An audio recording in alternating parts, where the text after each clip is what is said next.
art and cultural education can create fantastic futures for 16 to 25-year-olds with SEND.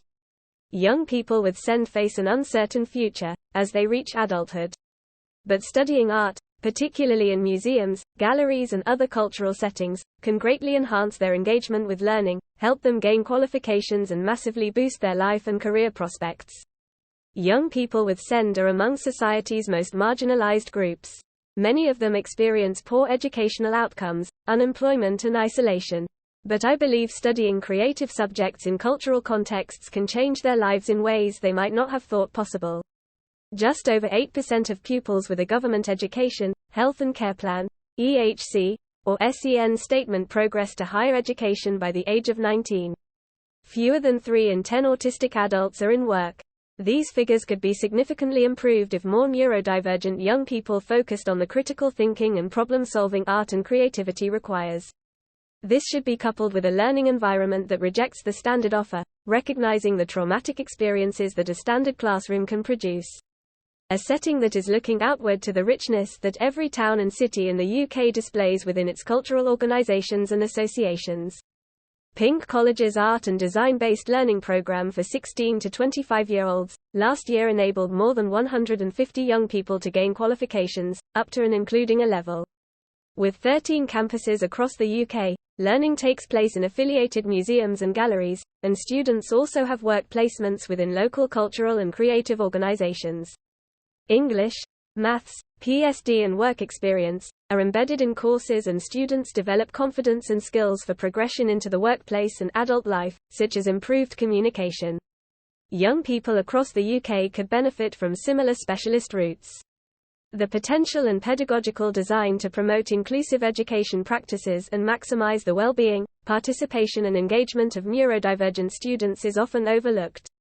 Art and design programs allow neurodivergent and other SEND young people to explore creative and practical skills further, while supporting well-being and mental health.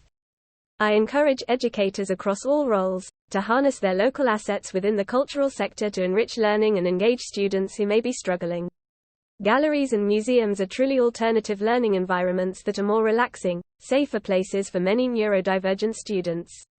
Students are less afraid of expressing themselves than they are in noisy, busy mainstream classrooms or training courses.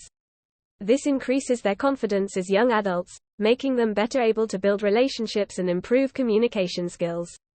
Build partnerships and take students outside of the school or college building to enable these adventures. With real-world experiences, students gain an insight into the wide range of career pathways in the cultural sector. Working alongside museum and art gallery staff, they can learn about roles such as curator and museum visitor assistant, raising aspirations and supporting progression. The UK education system is not sufficiently harnessing its local places and spaces, such as galleries, for asset-based learning experiences. With a national mental health crisis among young UK adults with SEND, there are few options for those with anxiety to continue to study without attending mainstream schools. Art and creativity are the places to start for re-engagement of those who have not thrived in education for some time. We strongly feel inclusion is innately happening through the peripheral and experiential, when a college works alongside a museum or gallery. Leading this initiative has seen many challenges, not least around the notion of learning outside a traditional school building. But feedback from staff team members supports an emancipatory feeling. Parental feedback echoes marked changes in well-being. It is now both a challenge and an opportunity for us as college leaders to reconsider the space external to our settings. Those local gems, just waiting to be explored. There is a requirement to rethink on a macro and micro level. The basis for the concept being taken from research around student voice and through my own lived experiences as a teacher in mainstream education really helped to connect it with the staff team. It aided new initiatives and new partnerships being embraced, trusted, supported and nurtured. Authenticity and empathy certainly have gone a long way in creating a positive culture for partnerships at the college. Promoting a culture of supporting, sharing good practice, quality assuring and developing a sense of community between ourselves and cultural sector partners is beginning to develop a national network, a community for learning. Reach out and encourage your teams to do the same. I have found reciprocity and consensus from our staff team and teachers, who have previously found approaches to learning in mainstream, traditional settings and courses convergent, prescriptive and stifling the operational focuses of a factory system. Teachers and leaders have only been allowed to operate within the parameters and possibilities of that building, secluded from the real world, where viewpoints can become skewed and values diluted in the day-to-day. A collaborative education within society awaits, stimulating and led by social thinking, if leaders can look outside the walls of their school building for a localized and democratic curriculum offer, pedagogy and environment.